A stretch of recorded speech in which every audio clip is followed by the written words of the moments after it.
Joel, por las palabras estas introductorias, y primero que todo felicitar a tres grandes escritores, excelentes escritores que tengo aquí a mi lado, excelentes narradores aquí a mi izquierda, Armando de Armas, José Hugo Fernández, y a mi derecha el libro que voy a presentar de Julio Antonio Molinete. Realmente me tocó el honor, este año tuve otra oportunidad de ser miembro del jurado, un jurado formado por tres poetas, quienes hablan, Víctor Domínguez allá en La Habana y también Rafael Briches, dos grandes poetas también que están allá en La Habana. Y bueno, como todos los años sucede, sube la calidad, o sea, escoger las obras ganadoras, en este caso Nelton Pérez en Cuba y Julio Antonio Molinete en el exilio, realmente es un reto enorme, cada año sube más el nivel, o sea que se hace cada vez más azaroso escoger el ganador o escoger los ganadores dentro de la isla y acá en el exilio. Afortunadamente, bueno, disfrutamos a la hora de seleccionar, no tan solo yo, sino los otros miembros del jurado, pero en este caso nos sorprendió mucho el libro, el poemario Brújula Quebrada de Julio Antonio, y realmente un libro que yo lo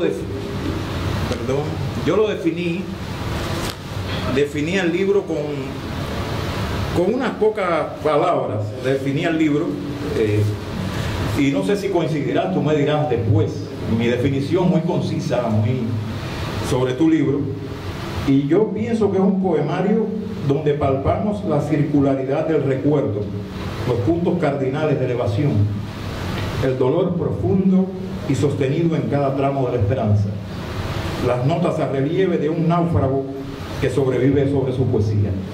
Y yo quiero primero que todo preguntarte, ¿por qué utilizaste una brújula precisamente para titular el poemario? Buenas noches. Soy periodista, me cuesta mucho que me entrevisten, estoy acostumbrado a entrevistar, como que de momento te quedas en blanco, ¿no? Me disculpan cualquier lapsus mentis. La brújula, yo creo que salimos todos en la vida buscando nuestro norte, ¿no? Nuestro norte en la vida, nuestra dirección, nuestro rumbo. Y creo que el hecho de salir de la isla o de salir de tu tierra, de tu casa, del lado de tu madre, eso hace que la brújula indiscutiblemente se disloque, sobre todo cuando ocurren por cuestiones ajenas a la voluntad de la persona. Entonces, por eso utilicé digamos que este símbolo de la brújula como título para el libro, y quebrada, porque para mí se disloca cuando dejamos nuestro terruño, cuando dejamos lo nuestro, ¿verdad?, para buscar ese norte en la vida. ¿Y por qué lo dividiste en norte, si mal no recuerdo, sur, oeste y este? ¿Por qué ese orden? Empecé con el norte porque es donde estoy ahorita, es donde estoy viviendo. Es una realidad que vivimos muchos, ¿verdad?, en el norte. Y después sigo con el oeste es un homenaje a ese momento a veces creo que leí un reportaje que dura como unas 25 fracciones de segundo para uno tomar una decisión, y es juego con la palabra oeste, o este, me quedo o me voy, me están empujando a que me vaya, o qué está pasando. Entonces el oeste es un capítulo dentro del libro que se refiere a ese instante nada más. Además, en el oeste, por el oeste se oculta el sol, ¿verdad? Y cuando vamos a tomar una decisión, a veces estamos tan nerviosos que todo se nos vuelve negro. O sea, no sabemos, tenemos sentimientos similares a esa oscuridad. En el sur es un canto a la nostalgia de lo que dejamos allá. Y el este es la realidad que se vivió, que yo viví en Cuba. O sea, lo quise poner en ese orden también para sustentar que la brújula estuviera quebrada. O sea, que no siguiera, normalmente nos enseñan este, oeste, norte y sur. No quise romper esa lógica a la que estamos acostumbrados desde pequeños, ¿no?, que nos han enseñado en la escuela. Y tú, en este caso en Cuba, ¿tuviste problemas en el ejercicio de tu profesión, en el ejercicio de la literatura? ¿Fuiste represaliado, marginado en algún momento? Bueno, aquí hay una persona que me sorprendió que viniera hoy. Es en mi primer trabajo cuando me gradué de la universidad. Elenita está aquí. A lo mejor ella no sabe esto, pero cuando tenía 5 años, mi enseñanza fue cristiana siempre. Crecí en la iglesia, no soy un fanático como lo decían allá, pero a los 5 años, mi primera experiencia difícil fue a los 5 años. Estábamos en un retiro de jóvenes en la iglesia de Manzanillo, en la calle Astillero, y salíamos de comer. Éramos un grupo como de 11 niños que veníamos juntos y nos tomaron preso. Teníamos 5 años. Estuvimos en ese proceso como 3 días y eso me marcó para toda la vida, porque me abrieron un expediente por proselitismo religioso. Cuando terminé el preuniversitario, no voy a saltar cosas, en la secundaria una vez en un acto hasta me escupieron la cara. Al entrar a la universidad fue muy difícil porque no me llegó carrera y al final me dijeron, bueno, te vamos a dar economía porque eso es lo que la revolución necesita y eso es lo que vas a estudiar. Y en ese momento fue lo que hice. Aquí también hay compañeros de la universidad que también tengo esa dicha. Y estando en la universidad vivía con mi padre y él me echó de la casa. Mi pecado es que iba a la iglesia y lo estaban presionando. O sea, buscó problema en su trabajo por eso. Entonces son cosas que te van marcando. Yo creo que Brújula Quebrada, además de denunciar, es una manera de curar, porque para mí la poesía, junto con mi fe, me ha llevado a sublimar el espíritu, ¿no? Y es la manera de sobrevivir en medio de situaciones difíciles que hemos vivido, dentro y fuera de la isla. Es como un canto a esa búsqueda que representa la brújula. Yo quisiera...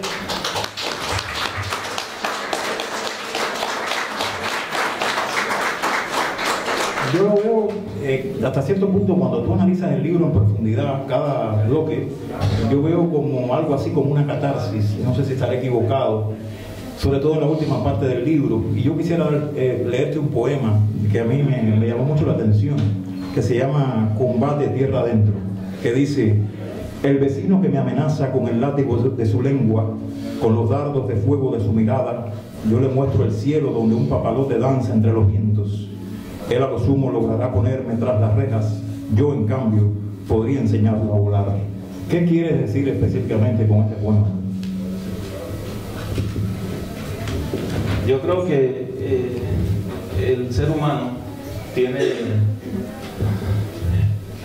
el derecho de pensar y de actuar libremente, ¿no?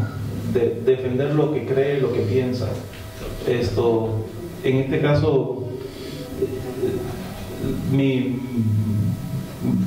fe está representada en ese papalote del que se habla, mi postura ante la vida, ¿no? Y el vecino, ¿quién no tuvo un vecino que nos hizo la vida imposible, ¿no? Todos. Entonces la idea es que las personas se vean reflejadas en ese juego de palabras sencillas, que más que juego de palabras tiene sentimientos que nos pudieran llegar a todos. Y es eso, es un canto a la libertad de pensamiento, de fe, de manera de ser y de ver la vida. Y bueno, ¿cómo tú ves el exilio? Yo quisiera que tú o escuchar tu criterio, un balance. ¿El exilio ha sido para ti una salvación? ¿Qué es más, salvación o ruptura? Pueden ser las dos cosas.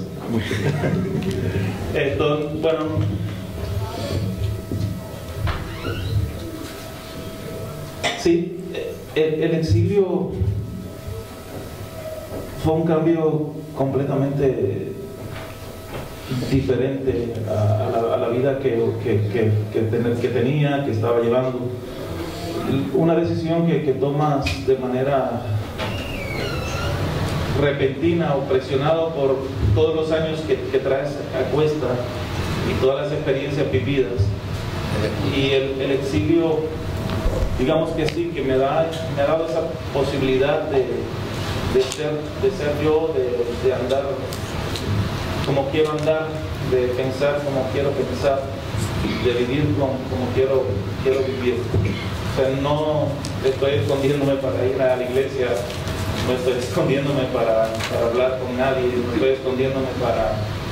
No me interesa lo que haga mi vecino, porque a veces es algo que a mí en lo personal me marcó mucho, y es el estar pendiente de lo que hace el otro. O sea, no, deja que el otro sea, ¿no? Eso a mí en lo personal me marcó, y creo que es esto, el exilio es eso para mí.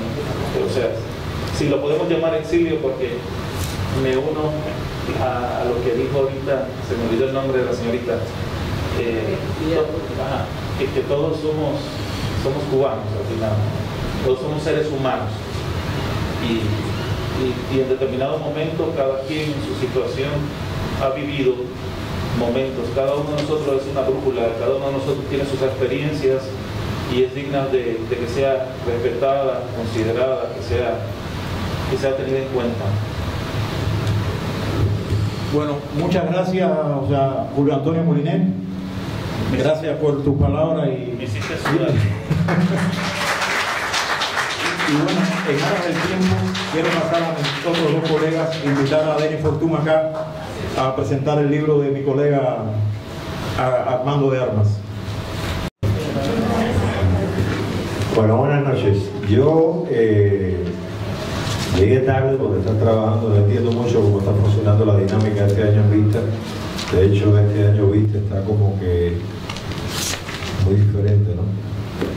Pero lo bueno que tiene es que sigue siendo ese evento importante dentro de la literatura, digamos que independiente en Miami.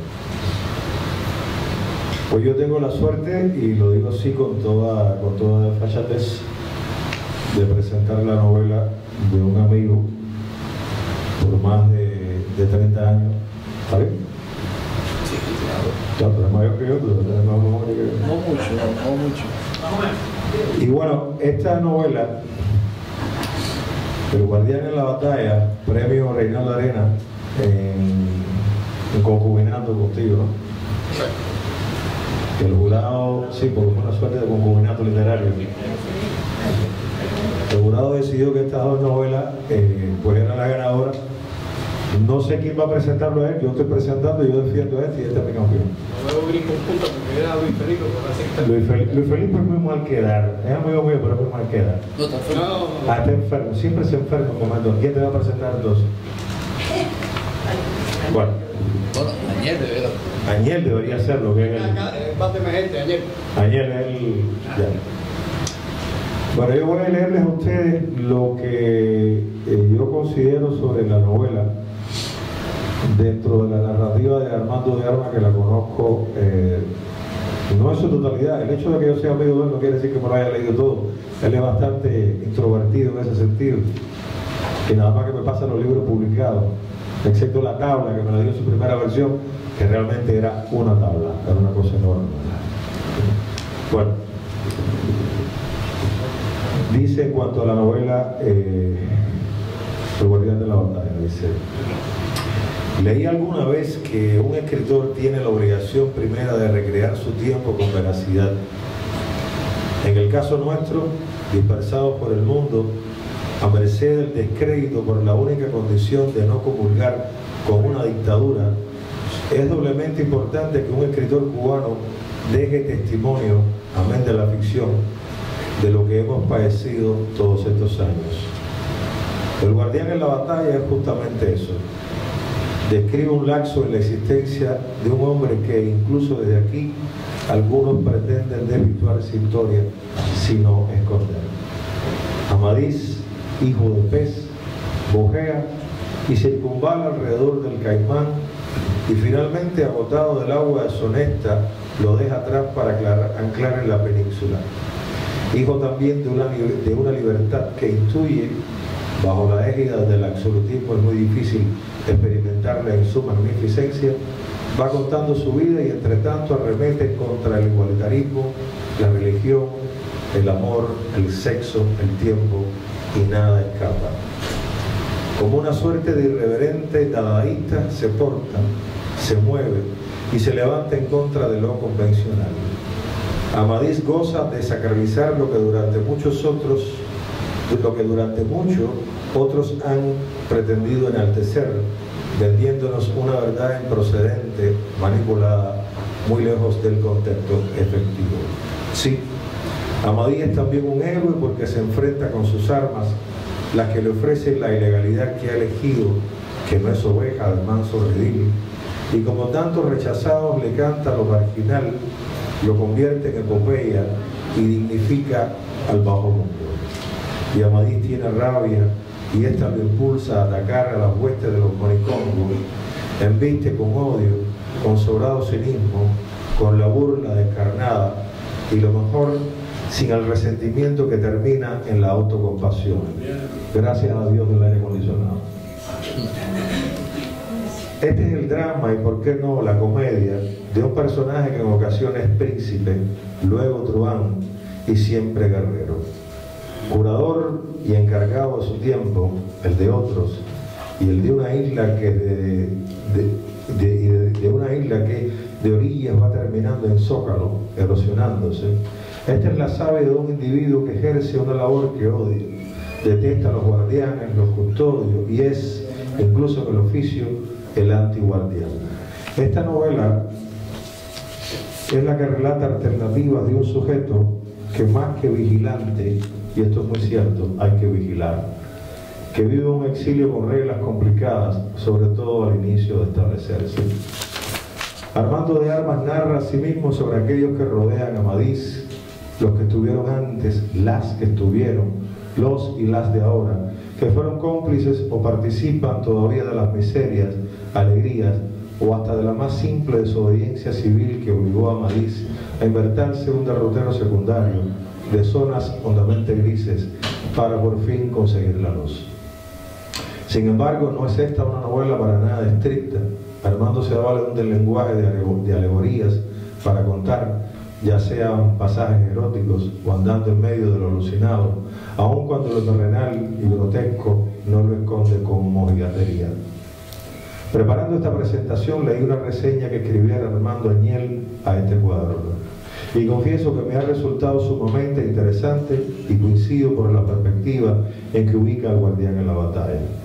En el plectro de esta historia, y entiéndase estilo más que inspiración, el retruécano de las imágenes, a veces enrevesadas, escatológicas, de una estructura que llega hasta el uso de la gitanjáfora, si bien las desaclariza, en esa chanza hay un elemento evidentemente sensible, poético, al momento de Amadís relevarse como padre, hijo, esposo, amante, guerrero, y que bien señala en él. Otra razón para considerar a este cuaderno distintivo, que desde ya los invito a que lo compren y lo degusten con todo gusto, reitero, es que el que escribe tiene como una suerte de lucha entre el narrador, que es de cuentos cortos, y el novelista. Por momento considero, más que establecer una continuidad de capítulos, las historias, si bien son las del mismo personaje y el espreguey, ese viacrucis que deja ver la vida del autor, simbiosis badana, por solo mencionar el escenario más recurrente donde lo poético se ofrece con mayor lucidez, estas podrían considerarse independientes la una de la otra. Y a mi juicio, creo que el cuentero vence lo que en mi opinión se agradece, lo que en mi opinión provoca en el autor, creo de manera involuntaria, esa condición de desdoblarse a la que hace referencia a él. Expresión que me remite a Mala Jugada, libro de relatos, mi favorito en su obra, donde una vez, hace ya un buen tiempo, hubo de comentarle lo mismo a Armando, diciéndole: Mandy, Sentía poesía, no la niegues. Y él mirarme con esa ironía y el descrédito que a veces hace alarde, como esta cara que tiene ahora. A medida que voy leyendo El guardián en la batalla, sonrío, recuerdo y he ido tomando notas. A medida que leo un capítulo y otro, pienso en las vivencias del amigo, las que conozco muchas de primera mano, y un tanto en la mía es lo mismo. Esa suerte de tinglado emocional que le sirve para narrar historias que, dicho sea de paso, en su caso están más apegadas a la realidad de lo que sus lectores suponen. Aun cuando elementos de una entelequia convulsa, de una simbología muy peculiar, de un lenguaje que mistura lo mejor y lo peor de la sublime condición humana, forman parte de una atmósfera, y reitero, atmósfera, no entorno, no ambiente, donde se mueve Amadís, el eterno protagonista de Armando, más que su arte lego y heterónimo, su primera piel, esa que muestra sin pudor alguno las cicatrices que el escritor esconde. A medida que he ido leyendo esta novela escrita hace ya más de una década, es increíble constatar su vigencia, su apego a la realidad soez y malsana, donde ser independiente es castigado. A medida que he ido leyendo, no me cabe duda que muchos deben hacerlo. Gracias.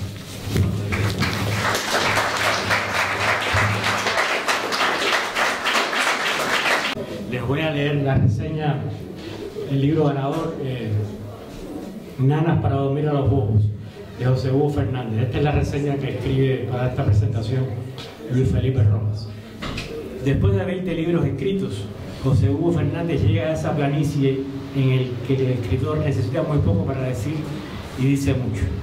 Nanas tiene el valor de rehuir los ardides de la oralidad, la suspicacia del cuento corto y ese pulso que necesita una carrera de largo aliento para acompañar al lector.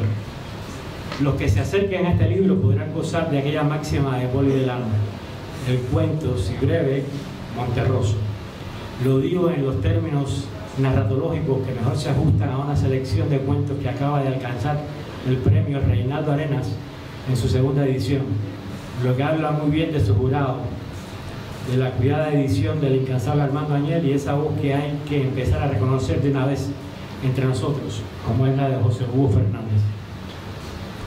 Creo que lo mejor de este manojo de cuentos es su cercanía a la vida real, aunque a veces algunos diablillos de la fantasía nos asalten para hacernos caer en la cuenta de que todo camino onírico va a dar siempre con la realidad más chata.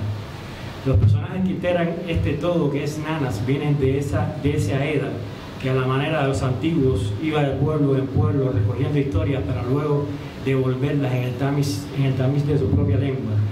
Entre los aplausos arrebatados de los aldeanos que no tenían otro medio que la lengua oral para saber las noticias del otro lado del mundo, que no era más que su propia frontera. Una de las piezas mejor logradas en esta selección acaso sea Remedios Santos. Una reclusa altamente peligrosa escapa de Manto Negro, la más famosa de las cárceles para mujeres en Cuba. En la huida va a dar directamente a la casa de un joven labriego a quien obliga a que tenga sexo con ella. De la violación al macho cabrío y Montaraz, que era por entonces el joven campesino, nace una relación que lo lleva incluso a que cuando la mujer sea atrapada nuevamente por la penitenciaría cubana, acuerden tomar lo que en la jerga carcelaria se llama pabellón conyugal. Pero siempre hay un pero en las historias trágicas. Siempre una historia se concatena con otra para que los finales no sepan a libros reescritos, una y otra vez. El cuento termina de una manera espectacular. No puedo contarles el final, lo siento. El cuento está escrito en clave de señas a historias ya pasadas, como si los lectores más cautos fuéramos a dudar de unas herramientas narrativas de este tipo. Un cuento redondo, diría mi dilecto maestro Salvador Redonel. Hay algo curioso en una selección como esta, y es que muchas de las compilaciones de cuentos de la actualidad carecen, por haber sido escritos de manera dispar y a mansalva de la actitud creadora de sus autores, de un hilo conductor creíble. Hay un autor, personaje que hilvana a cada tanto lo que ha leído, observado o recogido al descaire su vida libresca. Melville, Balzac se dejan robar personajes y situaciones que luego José Hugo Fernández se los devuelve iluminados por el prisma de un narrador que se siente con fuerza para acoplarlos a la realidad insular. Los hipertextos de los que hablo no aparecen siempre a la vista del lector más incauto. Hay que usar bien la vista y el oído. En estos cuentos suena un cuerno que anuncia que ha llegado un griot africano a predecirnos el futuro, a hablarnos del pasado como hiciera Homero. Es cuando menos un Juan hablador que ha venido a descubrirnos las historias más cotidianas y las ha convertido en piezas de lujo para los más exigentes lectores. Larga vida el premio de narrativa Reinaldo Arenas. Nanas para dormir a los bobos, así lo atestigo. Felicidades a la autora, a los organizadores del certamen nacional y a Neapro Ediciones por la suerte de contar con otro excelente libro en su colección. Muchas gracias.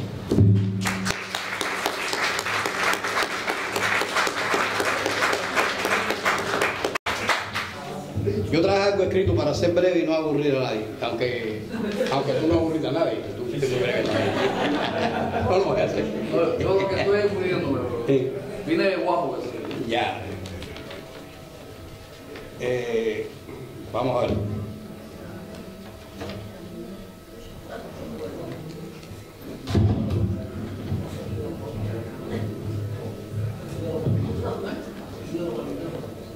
Yo creo que está bien, ¿eh? Yo lo aguanto. Lo saco de las piernas porque tiene una pila de compensada. Además, ese es el cuando yo te lo aguanto. Lo que están mandando es pillo.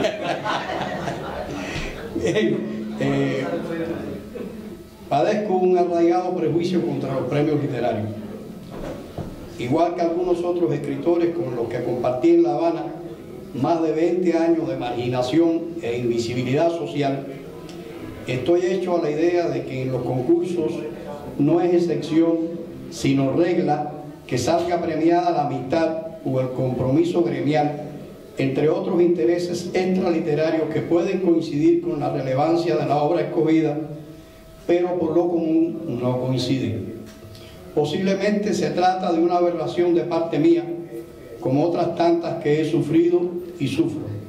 Por lo demás, siempre me ha parecido exagerado esto de premiar a alguien por haber escrito un libro, puesto que no hay premio mayor que la satisfacción de haberlo escrito. No es frecuente que premien a un cirujano luego de una de sus tantas operaciones milagrosas con las que a diario le enmiendan la plana a Dios. Motivos como este, entre otros, impulsan a tipos aberrados como yo a sospechar que los premios literarios parecen concebidos sobre todo para dar brillo a nuestra fatuidad, y nada me resulta tan fuera de lugar como un escritor fatuo. No obstante, y ya que igualmente fuera de lugar me vería en el papel de un hombre ingrato, me apresuro a dejar constancia de mi agradecimiento y de mi deuda moral ante los organizadores y el jurado del Premio de Narrativa Reinaldo Arenas 2017, no solo por haber premiado mi libro, también porque al premiarlo le han extendido un contundente rectificativo a mis prejuicios. Hace poco más de 2 años que vivo en Miami, y en este tiempo puedo contar con una mano las veces que asistí a algún tipo de actividad pública. Casi nadie me conoce, y yo apenas conozco a quienes ya conocía desde antes, de modo que por más que anule mis presunciones, no podría asumir este premio sino como una transparente acogida de mis colegas en el exilio y una muestra más de sus tantas veces probado espíritu solidario. Este es para mí un premio múltiple, ya que reproduce y amplifica otro anterior, en verdad el más importante de mi vida presente y seguramente futura, que es el que recibí al instalarme en esta ciudad y saber que en lo adelante podría escribir sin zozobras, ni persecuciones, ni acosos. También sin la necesidad de pertenecer a gremios o feudos o a ningún otro tipo de agrupación que no sea la de mi familia dentro de casa o la de mis amigos más leales y queridos, cuanto más dispersos. Entonces, el Premio de Narrativa Reinaldo Arenas 2017, compartido para mayor satisfacción con el escritor Armando de Armas, excede con mucho mis previsiones, y por si fuera poco, me devuelve cierta fe perdida, en tanto lo recibo como una lección de civismo que imparte en el proyecto Puente a la Vista, el Club de Escritores Independientes de Cuba, y Neo Club Ediciones. Muchísimas gracias a todos.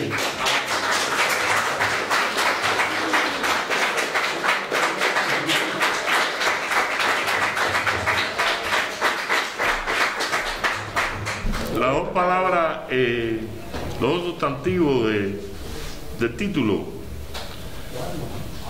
el guardián en la batalla, obviando el artículo y la preposición, me hizo pensar en dos cosas. El guardián Estrigal, la novela de Salinger, espectacularmente traducida en Cuba por Roberto Blanco, que era un director de teatro cubano magnífico y actor, hizo muy buenas cosas y lo parametraron, pero tuvimos la suerte que fue a trabajar para el Instituto del Libro y allí lo pusieron a hacer traducciones en inglés. Tenía a Vigilio haciéndola en francés y él tradujo el guardián del Centeno de Cacho Duray como el guardián del Trigal, y es, si no se callan, me callo yo. Y para mí es una traducción espectacular. Yo he leído varias y para mí es la mejor. El personaje de él, de esa novela, Howdy Caulfield, es un personaje como la madre de la novela, rebelde, con los claustas. Y la otra palabra, batalla, me hizo pensar en Paisaje después de la batalla, la película del polaco Andrzej Wajda, sobre los campos de concentración nazi. Y campos de concentración nazi y Cuba, hay mucho paralelismo ahí. Pero después Añez me advirtió que no me podía pasar de más de 10 minutos y eso iba a ser una verborrea de media hora y me cuenta las vocales como estaba. No me quedó más remedio que escribir algo breve, que es lo que voy a leer.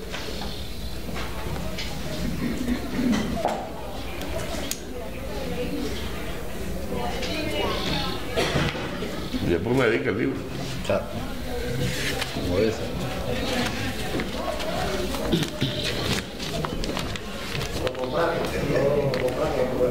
Lo compré porque me enteré de la donación, si no, no lo compré. Una tarde, hace ya muchos años, estaba en casa de uno de mis hermanos y me puse a curiosear los libros que se amontonaban sobre la mesa. Uno de ellos me llamó enseguida la atención. No podría decir por qué, ya que no había nada especialmente llamativo en su portada. Lo abrí al azar y comencé a leer el primer párrafo, donde cayeron mis ojos. Leí el segundo y ya no pude parar. Era un cuento. Fui al principio y me lo leí de un tirón. Le pregunté a mi hermano y me dijo que él no conocía al autor, que se lo habían mandado por correo y que no lo había leído aún. Se lo pedí, me lo llevé y lo devoré. El libro en cuestión era Mala Jugada, Armando de Arco. Siempre me han fascinado los retos, lo desconocido, los descubrimientos. Es muy fácil entrar a un museo donde hay una muestra de Francis Bacon o Lucian Freud y hablar sobre ella. Todos los derroteros están trazados con anterioridad. Igual ocurre en la literatura. Hablar sobre la última novela de Zoé Valdés o de una nueva edición de los poemas de Gastón Vaquero. Hay una base, una obra previa en la que podremos apoyarnos para adentrarnos y dar una opinión. Lo difícil es entrar en una galería donde está exponiendo un pintor por primera vez y saber si aquello que estamos viendo va a trascender o no, si hay talento o no, si ese hombre o mujer tiene algo diferente que decir. Para eso no sirve toda la cultura que se tenga acumulada, ni los años vividos, ni la razón. Sobre todo la razón no sirve para nada en estos casos. La cosa viene de adentro, de una conexión que no podemos explicar ni precisar, pero que se establece y nos estremece. Lo mismo ocurre con un libro de un autor desconocido. Me gusta pensar que yo tengo esa facultad para descubrir algo realmente nuevo. En la prosa de Mala Jugada lo sentí. Había un hombre, un escritor, narrando su forma de estar vivo y lo hacía con una originalidad que hasta entonces no había encontrado en los autores que llegaban de Cuba. Era audaz, desenfadado, irreverente, marginal, no le tenía miedo a las palabras ni a las situaciones, no le importaba si su prosa divertía o insultaba. Era un provocador nato y el lenguaje, la sintaxis, se retorcían a su conveniencia. Y lo que completaba el panorama me encantó, más aún, era un anticastrista visceral. No podía ser de otra manera si se intentaba ser auténtico en la isla del diablo, o lo que es lo mismo, del Monicombo de Jefe. Fui a la presentación del libro y allí conocí al autor. Desde entonces lo sigo, leo todo lo que escribe y hasta ahora no me he sentido defraudado, sino todo lo contrario. Poco a poco fueron apareciendo sus libros, entre otros la monumental novela La Tabla, escrita en Cuba, también Caballero en el Tiempo, los relatos de Carca de la Caballería, que son de mis preferidos. Hace poco se publicó Escapado del Paraíso y ahora acaba de ganar el premio de narrativa Reinaldo Arena 2017 con El Guardián en la Batalla. Quiero aclarar que Armando de Armas es uno de esos raros escritores que escribe y además lee. En El Guardián en la Batalla, el autor despliega todo su arsenal técnico para narrar las aventuras de un guardia de seguridad en el parqueo de una clínica, junto a una colina, y un expressway con sus miles de carros yendo y viniendo a toda hora. Decía Lidia Cabrera, con ese humor y esa ironía que la caracterizaban, que Miami era un potrero. Lo único que en vez de caballo había carro. Pensé en eso cuando me encontré que en la novela de Armando los carros se transformaban en hermosos corceles que se movían a sus anchas por fastuosas carreteras.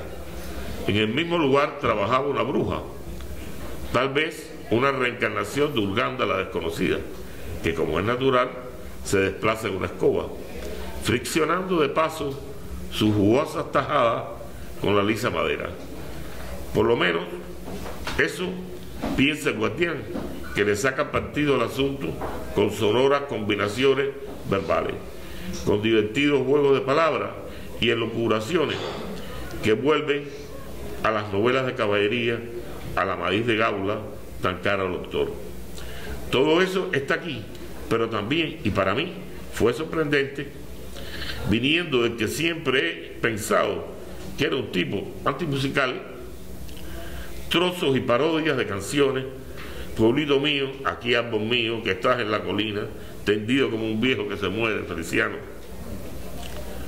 Palo, palo, palo, palo, palo mayombe, palo bonito, palo que salta para palo mayombe y palo monte, que se mezcla con versos, verde que te quiero verde, se hace camino al andar, los arroyos de la tierra me complacen más del mar, tengo, vamos a ver, y juegos infantiles, que llueva, la Virgen de la Cueva, la rana que nos sana, o hasta romántico, coño, a lo que me solí. Siento cuando tú te me alejas que termina la vida con otro amanecer, decía la canción. O título famoso, La región más transparente. Por ejemplo, aquí, no se asusten, hay cópulas carno-vegetales.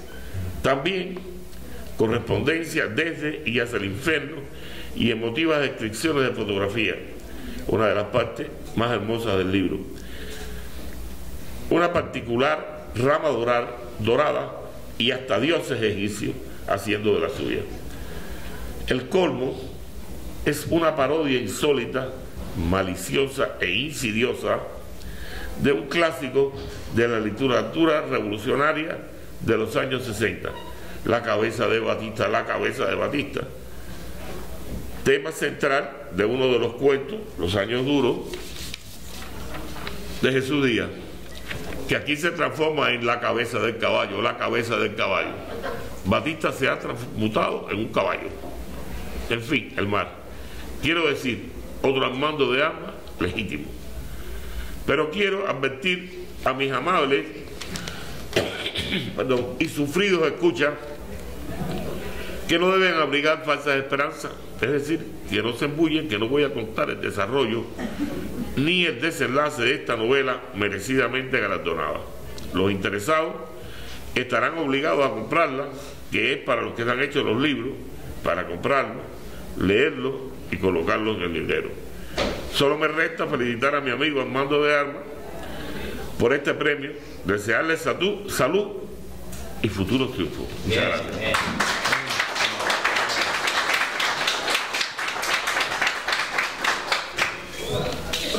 Me resultó bastante bien la garganta, pensé que iba a estar peor.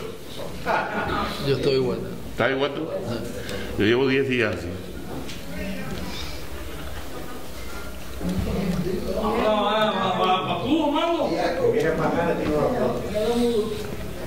Bueno, ¿qué puedo decir?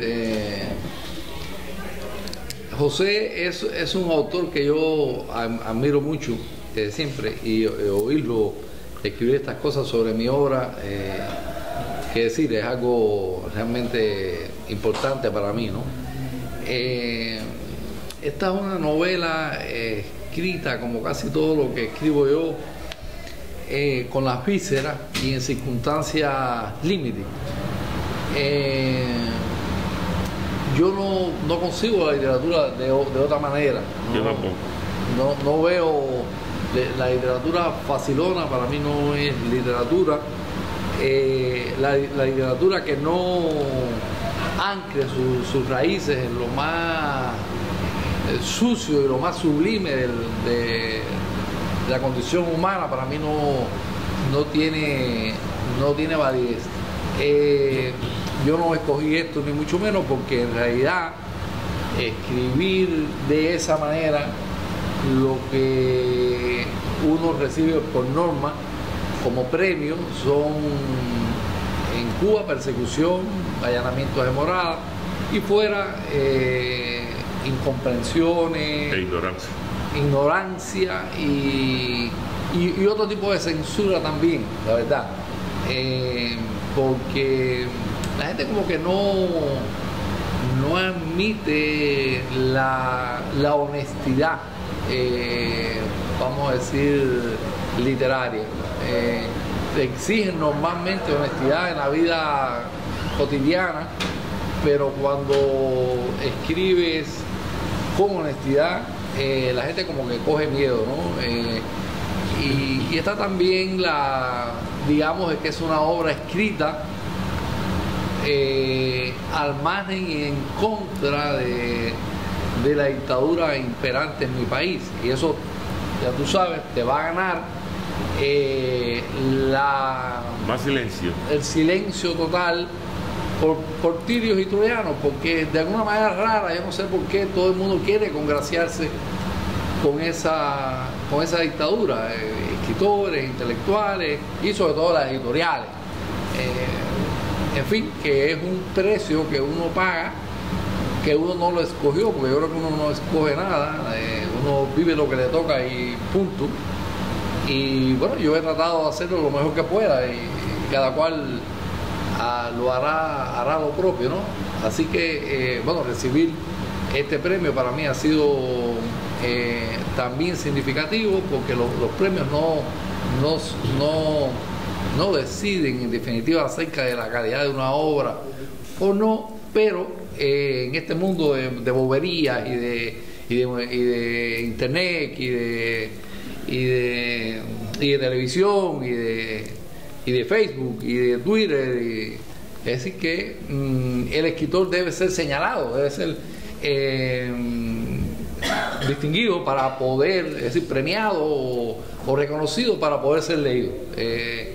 No debería ser así, pero así es como es. Así que los premios bienvenidos y nada, de eso no cambia nada en mi forma de hacer literatura ni de la que voy a seguir haciendo ahora en adelante, pero sí es importante desde ese punto de vista, y de hecho la mayoría de la gente te mira cuántos premios tienes, qué sello has publicado, no importa el bodrio que sea, pero así es como funciona la cosa. Así que de nuevo feliz, agradecido a las palabras que ha dicho José Abreu, a la presentación que hizo el Denis antes, poética, En fin, y a ustedes por, en vez de estar en algún bar o en internet, que están aquí oyéndome a esta hora. Así que muchísimas gracias.